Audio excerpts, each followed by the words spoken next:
The Battle of Beverhoutsveld took place on 3 May 1382, on a field situated between the towns of Beernem, Oostkamp and Assebroek. It marked an important phase in the rebellion of Ghent against Count Louis II of Flanders. Background: the city of Ghent had rebelled against their lord, Count Louis II of Flanders, in 1379. The powerful guilds in Ghent did not take kindly to his rule, and wanted more privileges and less interference from the Count. The nearby city of Bruges was a loyal supporter of the Count, and this only served to fan the flames of the rivalry between the two cities, both commercial powerhouses. The Ghent-Oostende Canal is one of the oldest shipping routes in Belgium. A natural watercourse between the towns of Bruges and Beernem was adapted for this shipping route. It was this piece of canal that caused the conflict between the Bruges and Ghent people. To force Ghent to surrender, the Count of Flanders had blockaded the access roads to the city. Philip van Artevelde, the leader of the Ghent rebels, was attempting to negotiate with the Count in Doornik. But these negotiations failed, and the only option was to assault the town of Bruges to force access to the sea. The battle.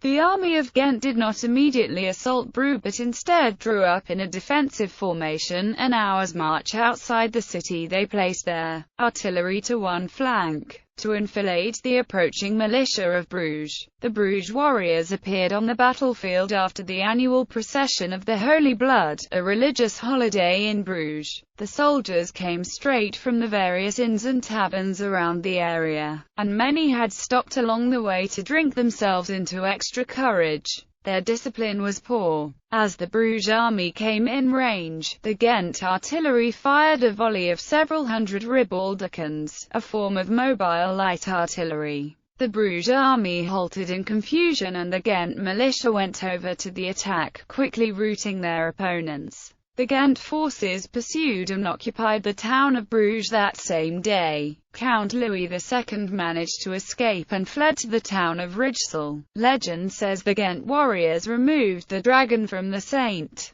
Donations Cathedral in Bruges and transported it to Ghent to mount it on the Belfort Tower there. Aftermath: Philip van Artevelde's victory caused uprisings all over Flanders. Only Dendermonde and Oudenaarde remained loyal to the Count. This victory had repercussions abroad as well. Uprisings and riots broke out in Holland, Leuven, Paris, Rouen and Amiens. Philip van Artevelde died a few months later in a new battle with the Count in the Battle of West-Rozebeek. Louis II of Flanders died in combat in Saint-Omer in 1384. It was only in 1613 that the cities managed to negotiate an agreement to dig the canal between Ghent and Bruges. The execution of the work was entrusted to the Dutch in the Republic of the Seven United Provinces, and the canal was opened in 1621. A memorial plaque commemorating the battle can be found in the Bibliotheek Straat in Ghent.